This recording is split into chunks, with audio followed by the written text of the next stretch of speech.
Hii barabara yenu ya kutoka Nairobi kuja Nakuru mpaka Mau Summit, na sasa nimesema sitaki ikwame Mau Summit, nataka iende Kericho, iende Kisumu na iende Eldoret, iende Malaba. Hiyo barabara ya dualing tunaanzisha mwezi ujao. Na tunaanzisha mwezi ujao kwa sababu tumeweka mpango maalum ambayo inaleta private sector katika ujenzi wa barabara. Kama tungesema tuweke pesa ya budget ya serikali katika hiyo barabara, hatungejenga.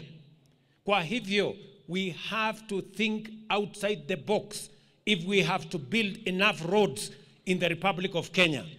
We have to bring investments from the private sector. We have to go to the capital markets to raise resources, and we have to build more resources in our budgets so that we can satisfy the requirements of infrastructure in the Republic of Kenya.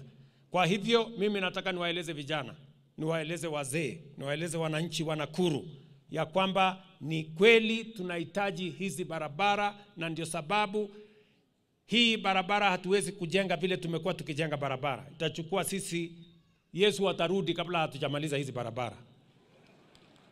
Ni mnanielewa? So lazima tuwe na mpango tofauti. We must have a different plan. We must be innovative about how we are going to build more roads in Kenya. Na nitarudi hapa next month, tukuje tuanzishe hii barabara yenu.